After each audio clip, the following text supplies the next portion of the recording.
It's long past time that this contract be given proper oversight.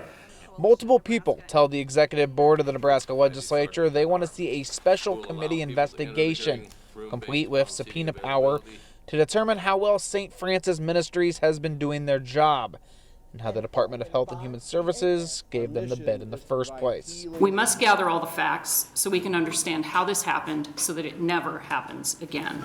The state of Nebraska initially gave St. Francis a 5-year, $197 million contract to oversee child welfare in Douglas and Sarpy County, which former head of DHHS, Carrie Winterer, says some were skeptical of at the time.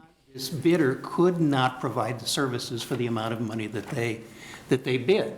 It was self-evident with anybody that would have known that anything about child welfare services. Then just a few weeks ago, the state replaced that deal and gave St. Francis an emergency 25-month contract worth $147 million, giving them an extra $2 million plus a month during the contract length. To go ahead and actually sign another contract, go forward, give them some more money, is just a wrong approach. State Senator Michaela Cavanaugh says the special committee could figure out just how the state got themselves into such a tenuous contract.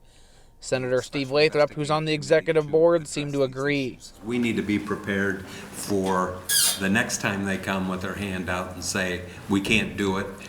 And then if we don't have a plan B, we're just going to have to write another check. The lone opponent was DHHS head Danette Smith.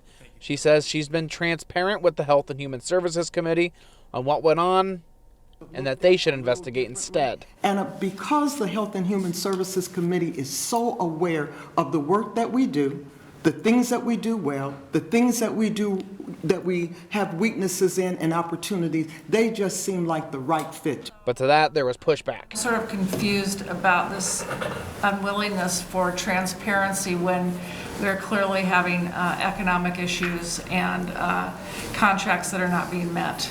The problem with Smith's plans for some senators, the DHHS committee would have no subpoena power. Lathrop says without that power, they'd never get the right documents, saying it's a fantasy without a subpoena. The subpoena power and the ability to secure documents and secure testimony is critical to getting to the bottom of these kind of things. After the hearing, Cavanaugh tells 3 News Now that the Health Committee, which she is on, provides oversight of the department, but she's seeking something a little bit different. This is more than oversight. This is looking into multiple departments and agencies' processes, and that's going to take the expertise of some of the other members. Now, if the legislature does eventually approve this special committee, they would have the power to hire outside counsel as well as any investigators.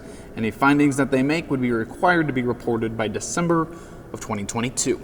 Reporting in Lincoln, John Kipper, 3 News Now.